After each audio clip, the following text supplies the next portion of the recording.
امامہ جلدی سے تیار ہو جاؤ، رابعہ نے اپنی الماری سے اپنا ایک سوٹ نکال کر بیڈ پر پھینکتے ہوئے کہا۔ امامہ نے قدر حیرانی سے اسے دیکھا۔ کس لیے تیار ہو جاؤں؟ وہی شاپنگ کے لیے جا رہے ہیں، ساتھ چلو، رابعہ نے اسی تیز رفتاری کے ساتھ استری کا پلگ نکالتے ہوئے کہا۔ نہیں، مجھے کہیں نہیں جانا، اس نے ایک بار پھر اپنی آنکھوں پر اپنا بازو رکھتے ہوئے کہا۔ وہ اپنے بستر پر لیٹی ہوئی تھی۔ کیا مطلب ہے مجھے کہیں نہیں جانا؟ تم سے پوچھ کون رہا ہے؟ تمہیں بتا رہے ہیں، رابعہ نے اسی لہجے میں کہا۔ اور میں نے بتا دیا ہے میں کہیں نہیں جا رہی، اس نے آنکھوں سے بازو ہٹاتے ہوئے کہا۔ زینب بھی چل رہی ہے ہمارے ساتھ، پورا گروپ جا رہا ہے، فلم بھی دیکھیں گے واپسی پر، رابعہ نے پورا پروگرام بتاتے ہوئے کہا۔ امامہ نے ایک لہجہ کے لیے اپنی آنکھوں سے بازو ہٹا کر اسے دیکھا۔ زینب بھی جا رہی ہے؟ ہاں، زینب کو ہم راستے سے پک کریں گے۔ امامہ کسی سوچ میں ڈوب گئی۔ تم بہت ڈل ہوتی جا رہی ہو امامہ، رابعہ نے قدر ناراضگی کے ساتھ تبصرہ کیا۔ ہمارے ساتھ کہیں آنا جانا ہی چھوڑ دیا ہے تم نے، آخر ہوتا کیا جا رہا ہے تمہیں؟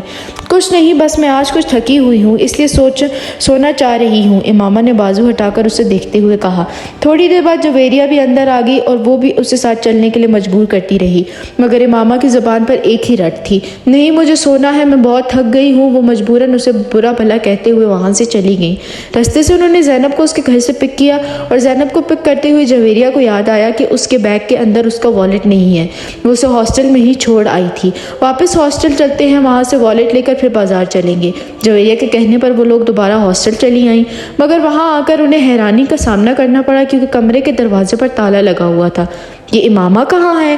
رابعہ نے حیرانی سے کہا۔ پتہ نہیں، کمرہ لاک کر کے اس طرح کہاں جا سکتی ہے؟ وہ تو کہہ رہی تھی کہ اسے سونا ہے، جویریہ نے کہا۔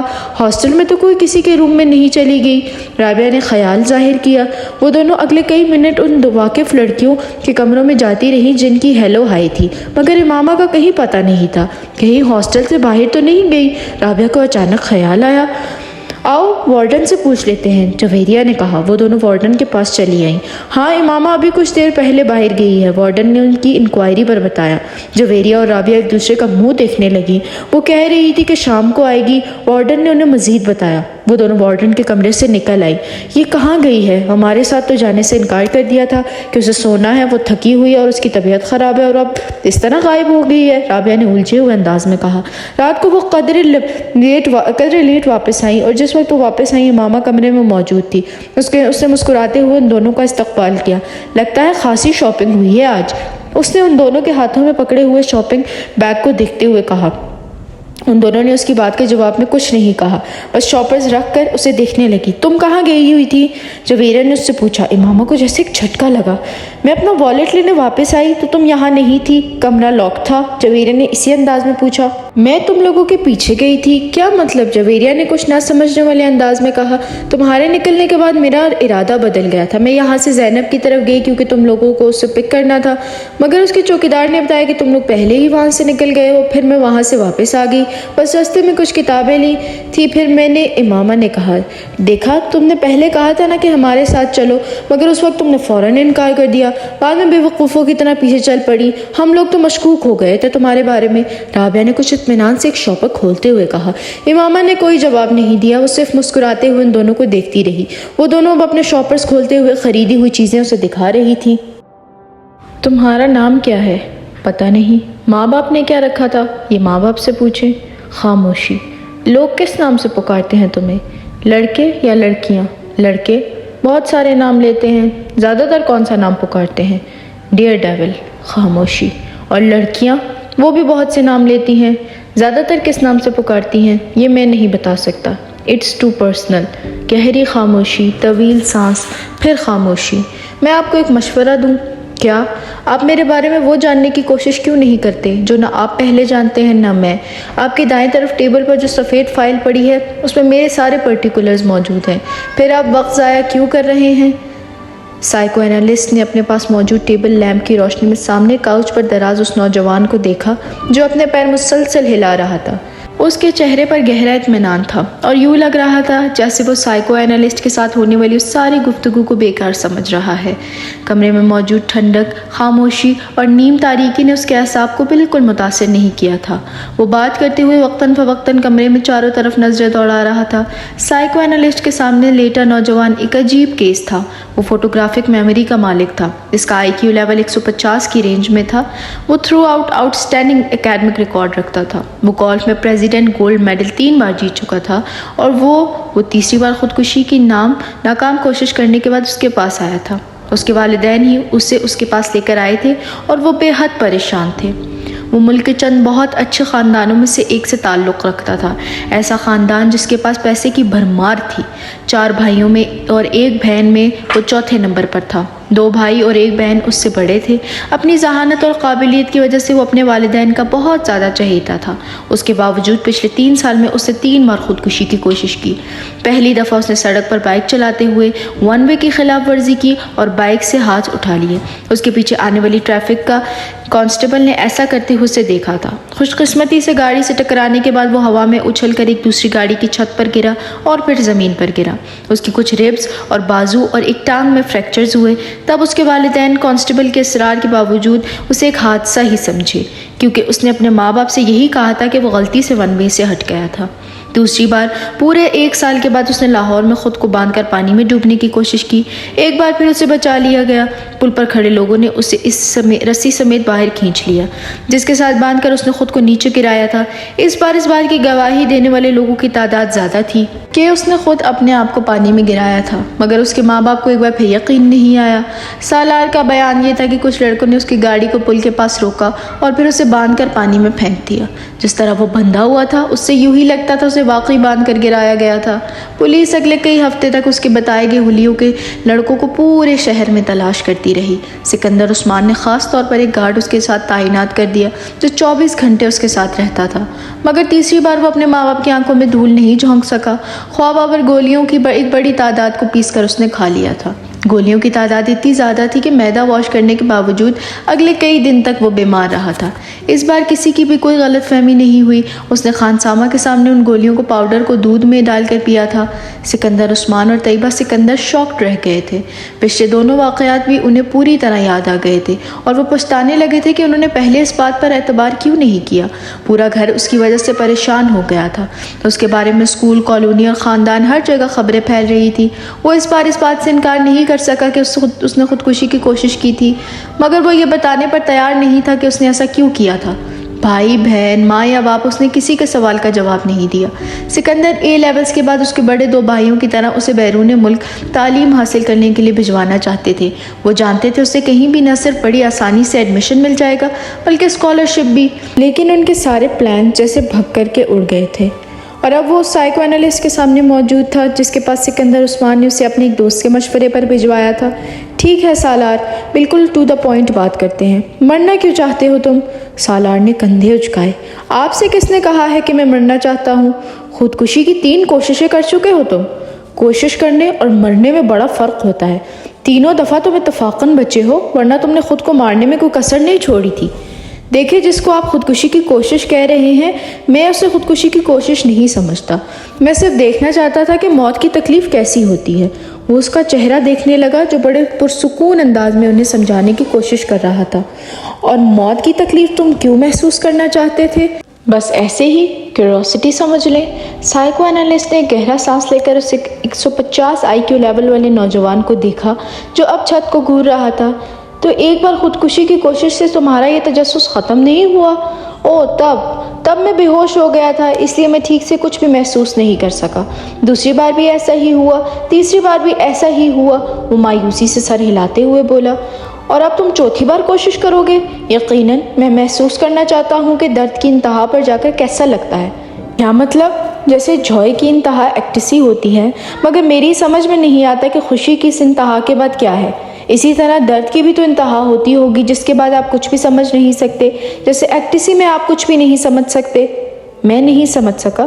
فرض کریں ایک بار میں آپ اسٹرپ ٹیز دیکھ رہے ہیں، بہت تیز میوزک بج رہا ہے، آپ ڈرنک کر رہے ہیں، آپ نے کچھ ڈرگز بھی لی ہوئی ہیں، آپ ناچ رہے ہیں، پھر آہستہ آہستہ آپ اپنے ہوش و آواز کھو دیتے ہیں، آپ ایکٹیسی میں ہیں، کہاں ہیں، کیوں ہیں، کیا کر رہے ہیں، آپ کو کچھ بھی پتہ نہیں، لیکن آپ کو یہ ضرور پتہ ہے کہ آپ جو کچھ بھی کر رہے ہیں وہ آپ کو اچھا لگ رہا ہے۔ میں جب باہر چھٹیاں گزارنے جاتا ہوں تو اپنے کزنز کے ساتھ ایسے بارز میں جاتا ہوں۔ میرا پرابلم یہ ہے کہ ان کی طرح میں مدہوش نہیں ہوتا۔ I never get wild with joy۔ مجھے ان چیزوں سے اتنی خوشی نہیں مل پاتی جتنی باقی لوگوں کو ملتی ہے، اور یہی چیز مجھے مایوس کرتی ہے۔ میں نے سوچا کہ اگر سرور کی انتہا پر نہیں پہنچ سکا تو شاید میں درد کی انتہا پر پہنچ سکوں، لیکن وہ بھی نہیں ہو سکا۔ وہ خاصا مایوس نظر آ رہا تھا۔ تم اس طرح کی چیزوں میں وقت ضائع کیوں کرتے ہو؟ اتنا شاندار اکیڈمک ریکارڈ ہے تمہارا۔ سالار نے اس بار انتہائی بیزاری سے اس سے کہا، پلیز اب میری ذہانت کے راگ ناپنا مت شروع کیجیے گا۔ مجھے پتا ہے میں کیا ہوں، تنگ آ گیا ہوں میں اپنی تعریفیں سنتے سنتے۔ اس کے لہجے میں تلخی تھی۔ سائیکو انالسٹ کچھ دیر اسے دیکھتا رہا۔ اپنے لیے کوئی گول کیوں نہیں سیٹ کرتے تم؟ میں نے کیا ہے۔ کیا؟ مجھے خودکشی کی ایک اور کوشش کرنی ہے۔ مکمل اطمینان تھا۔ کیا تمہیں کوئی ڈپریشن ہے؟ Not at all. تو پھر مرنا کیوں چاہتے ہو؟ ایک گہرا سانس۔ کیا آپ کو ایک بار پھر سے بتانا شروع کروں کہ میں مرنا نہیں چاہتا، میں کچھ اور کرنے کی کوشش کر رہا ہوں؟ وہ اکتایا۔ پھر بات گھوم پھر کر وہیں آ گئی تھی۔ سائیکو انالسٹ کچھ دیر تک سوچتا رہا۔ کیا تم یہ سب کسی لڑکی کی وجہ سے کر رہے ہو؟ سالار نے گردن موڑ کر حیرانی سے اسے دیکھا۔ لڑکی کی وجہ سے؟ ہاں، کوئی ایسی لڑکی جو تمہیں اچھی لگتی ہو، جسے تم شادی کرنا چاہتے ہو۔ اس نے بے اختیار قہقہ لگایا اور پھر وہ ہنستا ہی گیا۔ مائی گاڈ، آپ کا مطلب ہے کہ کسی لڑکی کی محبت کی وجہ سے میں خودکشی؟ وہ ایک بار پھر بات ادھوری چھوڑ کر ہنسنے لگا۔ لڑکی کی محبت اور خودکشی، کیا مذاق ہے؟ وہ اب اپنی ہنسی پر قابو پانے کی کوشش کر رہا تھا۔ سائیکو انالسٹ نے اسی طرح کے کئی سیشنز اس کے ساتھ کیے تھے، اور ہر بار نتیجہ ڈھاک کے وہی 3 پات رہا۔ آپ اس کو تعلیم کے لیے بیرون ملک بھجوانے کی بجائے یہی رکھیں اور اس پر زیادہ توجہ دیں۔ ہو سکتا ہے یہ توجہ حاصل کرنے کے لیے یہ سب کرتا ہو۔ اس نے کئی ماہ کے بعد سالار کے ماں باپ کو مشورہ دیا، جس کا نتیجہ یہ ہوا کہ اسے باہر بھجوانے کی بجائے اسلام آباد کے ایک ادارے میں ایڈمیشن دلوا دیا گیا۔ سکندر عثمان کو یہ اطمینان تھا کہ وہ اپنے پاس رکھیں گے تو شاید دوبارہ ایسی حرکت نہ کریں۔ سالار نے ان کے اس فیصلے پر کسی رد عمل کا اظہار نہیں کیا، بالکل اسی طرح جس طرح اس نے ان کے فیصلے پر کسی خوشی کا اظہار نہیں کیا تھا کہ اسے بیرون ملک تعلیم کے لیے بھجوایا جائے گا۔ سائیکو انالسٹ کے ساتھ آخری سیشن کے بعد سکندر عثمان اسے گھر لے آئے اور انہوں نے طیبہ کے ساتھ مل کر اس سے ایک لمبی چوڑی میٹنگ کی۔ وہ دونوں اپنے بیڈ روم میں بٹھا کر اسے ان تمام آسائشوں کے بارے میں بتاتے رہے جو وہ پچھلے کئی سالوں میں اسے فراہم کرتے رہے تھے۔ انہوں نے اسے ان توقعات کے بارے میں بھی بتایا جو وہ اس سے رکھتے تھے، اسے ان محبت بھرے جذبات سے بھی آگاہ کیا جو اس کے لیے محسوس کرتے تھے۔ وہ بے تاثر چہرے کے ساتھ چیونگم چباتا باپ کی بے چینی اور ماں کے آنسو دیکھتا رہا۔ گفتگو کے آخر میں سکندر عثمان نے تقریباً تنگ آ کر اس سے کہا، تمہیں کس چیز کی کمی ہے؟ کیا ہے جو تمہارے پاس نہیں ہے یا جو تمہیں چاہیے؟ مجھے بتاؤ۔ سالار سوچ میں پڑ گیا۔ اسپورٹس کار، اگلے ہی لمحے اس نے کہا۔ ٹھیک ہے، میں تمہیں اسپورٹس کار باہر سے منگوا دیتا ہوں، مگر دوبارہ ایسی حرکت مت کرنا جو تم نے کی ہے، اوکے؟ سکندر عثمان کو کچھ اطمینان ہوا۔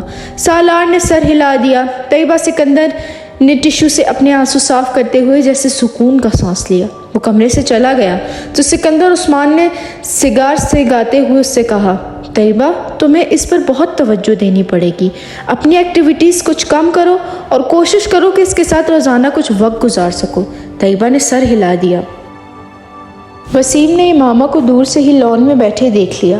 وہ کانوں پر ہیڈ فون لگائے واک مین پر کچھ سن رہی تھی۔ وسیم دبے قدموں اس کی پشت کی جانب سے اس کے عقب میں گیا اور اس کے پاس جا کر اس نے یکدم امامہ کے کانوں سے ہیڈ فون کی تار کھینچ لیے۔ امامہ نے برق رفتاری سے واک مین کا سٹاپ کا بٹن دبا دیا تھا۔ کیا سنا جا رہا ہے یا اکیلے بیٹھے؟ وسیم نے بلند آواز میں کہتے ہوئے ہیڈ فون کو اپنے کانوں میں ٹھونس لیا، مگر تب تک امامہ کیسٹ بند کر چکی تھی۔ کرسی سے اٹھ کر کھڑے ہو کر اس نے ہیڈ فون اپنی طرف کھینچتے ہوئے وسیم سے کہا، بدتمیزی کی کوئی حد ہوتی ہے وسیم، بیہیو یور سیلف۔ اس کا چہرہ غصے سے سرخ ہو رہا تھا۔ وسیم نے ہیڈ فون کے سروں کو نہیں چھوڑا۔ امامہ کے غصے کا اس پر کوئی اثر نہیں ہوا تھا۔ میں سننا چاہتا ہوں تم کیا سن رہی تھی؟ اس میں بدتمیزی والی کیا بات ہے؟ کیسٹ کو آن کرو۔ امامہ نے کچھ جھنجھلاتے ہوئے ہیڈ فون کو واک مین سے الگ کر دیا۔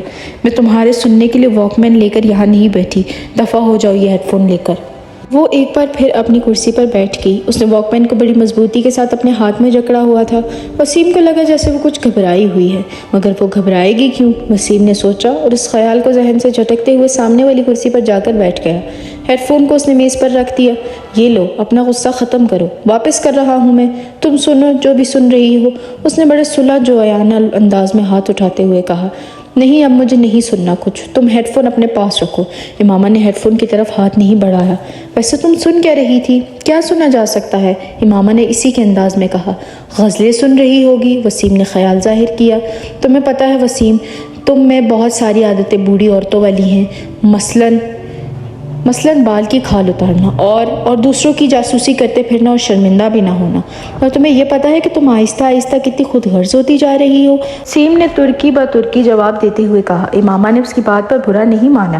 اچھا، تمہیں پتہ چل گیا ہے کہ میں خود غرض ہوں؟ اس بار اس نے مسکراتے ہوئے کہا۔ حالانکہ تم جتنے بے وقوف ہو، میں یہ سوچ بھی نہیں سکتی کہ تم یہ نتیجہ اخذ کر لو گے۔ تم اگر مجھے شرمندہ کرنے کی کوشش کر رہی ہو تو مت کرو، میں شرمندہ نہیں ہوں گا، وسیم نے ڈھٹائی کا مظاہرہ کرتے ہوئے کہا۔ پھر بھی ایسے کاموں کی کوشش تو ہر ایک پر فرض ہوتی ہے، آج تمہاری زبان کچھ زیادہ نہیں چل رہی؟ وسیم نے اسے غور سے دیکھتے ہوئے کہا۔ ہو سکتا ہے نہیں، ایسا ہی ہے۔ چلو اچھا ہے، وہ چپ شاہ کا روزہ توڑ دیا تم نے جو تم اسلام آباد آنے پر رکھ لیتی ہو۔ امامہ نے غور سے وسیم کو دیکھا۔ کون سا چپ شاہ کا روزہ؟ تم جب سے لاہور گئی ہو خاصی بدل گئی ہو۔ مجھ پر اسٹڈیز کا بہت بوجھ ہے۔ سب پر ہوتا ہے امامہ، مگر کوئی بھی اسٹڈیز کو اتنا سر پر سوار نہیں کرتا، وسیم نے اس کی بات کاٹتے ہوئے کہا۔ چھوڑو اس فضول بحث کو، یہ بتاؤ آج کل کیا کر رہے ہو؟ ایش، وہ اسی طرح کرسی کو جھلاتا رہا۔ یہ تو تم پورا سال ہی کرتے ہو، میں آج کل کی خاص مصروفیات کا پوچھ رہی ہوں۔ آج کل تو بس دوستوں کے ساتھ پھر رہا ہوں، تمہیں پتہ ہونا چاہیے کہ پیپرز کے بعد میری مصروفیات کیا ہوتی ہیں، سب کچھ بھولتی جا رہی ہو تم، وسیم نے افسوس بھری نظروں سے کہا۔ میں نے اس امید میں یہ سوال کیا تھا کہ شاید اس سال تم میں کوئی بہتری آ جائے، مگر نہیں، میں نے بیکار سوال کیا، امامہ نے اس کے تبصرے کا جواب میں کہا۔ تمہیں پتہ ہونا چاہیے کہ تم سے 1 سال بڑا ہوں، تم نہیں، اس لیے اب اپنی ملامتی تقریر ختم کر دو، وسیم نے اسے جتاتے ہوئے کہا۔ یہ ساتھ والوں کے لڑکے سے کیسے تعلقات ہیں؟ امامہ کو اچانک یاد آیا۔ چوچو سے؟ بس کچھ عجیب سے ہی تعلقات ہیں، وسیم نے کندھے اچکاتے ہوئے کہا۔ بڑا عجیب سا بندہ ہے، موڈ اچھا ہے تو دوسروں کو 7ویں آسمان پر بٹھا دے گا، موڈ خراب ہے تو سیدھا گھر میں پہنچا دے گا۔ تمہارے زیادہ تر دوست اسی طرح کے ہیں، امامہ نے مسکراتے ہوئے کہا۔ کند ہم جنس باہم جنس پرواز؟ نہیں، خیر ایسی بھی کوئی بات نہیں ہے، کم از کم میری عادتیں اور حرکتیں چوچو جیسی تو نہیں ہیں۔ وہ تو باہر جانے والا تھا نا؟ امامہ کو اچانک یاد آیا۔ ہاں جانا تو تھا، مگر میرا خیال ہے کہ اس کے پیرنٹس نہیں بھجوا رہے۔ حلیہ بڑا عجیب سا ہوتا ہے اس کا، مجھے بعض دفعہ لگتا ہے پیسیوں کے کسی قبیلے سے کسی نہ کسی طرح اس کا تعلق ہوگا یا آئندہ ہو جائے گا۔ تم نے دیکھا ہے اسے؟ کل میں باہر سے آ رہی تھی تو دیکھا تھا، وہ بھی اسی وقت باہر نکل رہا تھا، کوئی لڑکی بھی تھی ساتھ۔ لڑکی؟ جینز وغیرہ پہنی ہوئی تھی اس نے؟ وسیم نے اچانک دلچسپی لیتے ہوئے کہا۔ ہاں، مشروم کٹ بالوں والی، فیئر سی۔ عرصہ؟ وسیم چٹکی بجاتے ہوئے مسکرایا۔ اس کی گرل فرینڈ ہے۔ پچھلی دفعہ تو تم کسی اور کا نام لے رہے تھے، امامہ نے اسے گھورا۔ پچھلی دفعہ کب؟ وسیم سوچ میں پڑ گیا۔ 7-8 ماہ پہلے شاید تم اس کی گرل فرینڈ کی بات ہوئی تھی۔ ہاں، تب شیبہ تھی، اب پتہ نہیں وہ کہاں ہے۔ اس بار تو گاڑی کے پچھلے شیشے پر اس نے اپنے موبائل کا نمبر بھی پرنٹ کروایا ہوا تھا۔ امامہ ایک موبائل نمبر دہراتے ہوئے ہنسی۔ تمہیں یاد ہے؟ وسیم بھی ہنسا۔ میں نے زندگی میں پہلی بار اتنا بڑا موبائل نمبر کہیں دیکھا لکھا تھا، اب وہ بھی ایک گاڑی کے شیشے پر، اس کے نام کے ساتھ، یاد تو ہونا ہی تھا۔ امامہ پھر ہنسی۔ میں تو خود سوچ رہا ہوں اپنی گاڑی کے شیشے پر موبائل نمبر لکھوانے کا، وسیم نے بالوں میں ہاتھ پھیرتے ہوئے کہا۔ کون سے موبائل کا؟ وہ جو تم نے ابھی خریدا بھی نہیں؟ امامہ نے وسیم کا مذاق اڑایا۔ میں خرید رہا ہوں اس ماہ، بابا کے جوتے کھانے کے لیے تیار رہنا، اگر تم نے موبائل کے نمبر کو گاڑی کے شیشے پر لکھوایا، سب سے پہلا فون ان کا ہی آئے گا، بس اسی لیے ہر بار میں رک جاتا ہوں، وسیم نے ایک ٹھنڈی سانس بھرتے ہوئے کہا۔ یہ تمہارے لیے اچھا ہی ہے، بابا سے ہڈیاں توڑوانے سے بہتر ہے کہ بندہ اپنے جذبات پر کچھ قابو رکھے، اور تمہارے لیے تو خطرات ویسے بھی زیادہ ہیں۔ سمیہ کو پتہ چلا نا اگر اس قسم کے کسی موبائل فون کا تو؟ وسیم نے اس کی بات کاٹ دی۔ تو کیا کرے گی وہ؟ میں اس سے ڈرتا نہیں ہوں، میں جانتی ہوں تم اس سے ڈرتے نہیں ہو، مگر 6 بھائیوں کی اکلوتی بہن سے منگنی کرنے سے پہلے تمہیں تمام نفع نقصان پر غور کر لینا چاہیے تھا، جن کا سامنا کسی ایسی ویسی حرکت کے بعد ہو سکتا ہے۔ امامہ نے ایک بار پھر اس کی منگیتر کا حوالہ دیتے ہوئے اس کا مذاق اڑایا۔ اب کیا کہا کیا جا سکتا ہے؟ بس میرے مقدر میں تھا یہ سب کچھ۔ وسیم نے ایک مصنوعی آہ بھرتے ہوئے کہا، مجھے کبھی بھی موبائل فون نہیں خریدنا چاہیے کیونکہ یہ میرے کسی کام کا نہیں، کم از کم جہاں تک گرل فرینڈز کی تلاش کا سوال ہے۔ وہ ایک بار پھر کرسی جھلانے لگا۔ دیر سے ہی صحیح مگر بات تمہاری سمجھ میں آ ہی گئی۔ امامہ نے ہاتھ بڑھا کر میز سے ہیڈ فون اٹھاتے ہوئے کہا، ویسے تم سن کیا رہی تھیں؟ وسیم کو اسے ہیڈ فون اٹھاتے دیکھ کر پھر یاد آیا، ویسے ہی کچھ خاص نہیں تھا۔ امامہ نے اٹھتے ہوئے اسے جیسے ٹالا۔